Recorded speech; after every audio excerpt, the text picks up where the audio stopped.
My name is Clint Cannon. I'm the owner and president of ATS Diesel Performance. ATS Diesel is really a manufacturer of light-duty diesel components for Ford, Dodge, and GM.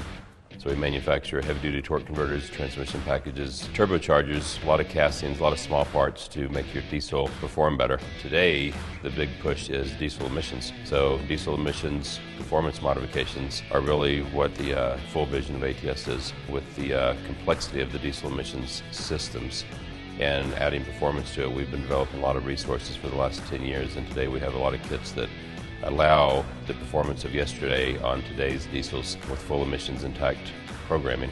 And of course, the emission stuff generates a ton of heat. So having to deal with that kind of heat requires very good lubricants.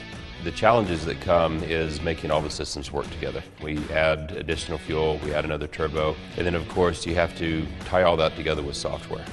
Building all the components was kind of the first challenge, not to mention getting it in there without deleting anything. There's just not much room to add another injector pump and another turbo.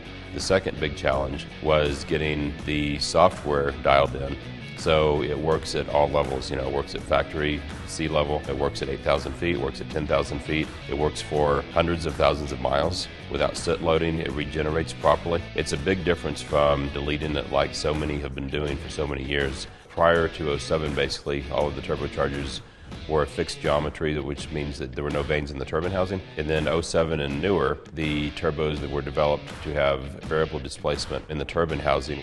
With the additional complexity of these turbos, you start adding all those moving pieces into turbine housings running 1400 degrees.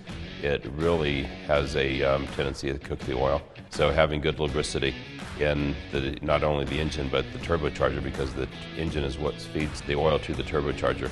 You have to make sure that the oil doesn't coke up, which is basically sizzling the oil. It basically gets hard and mucks up, and then the turbocharger fails prematurely. So having a good high-performance synthetic oil in any of these newer trucks is an absolute must. To make sure that you don't deal with the coking and you maintain the lubrication as the viscosity gets thinner because of the heat. So there's a lot of advantages. I believe that with technology, especially from our partners like with Amsoil, being able to deal with these hotter temperatures, that we put together a package that not only gives you the fantastic drivability, but it sustains the longevity, and it gives you that performance that we used to get from old diesels, and you don't have any black smoke.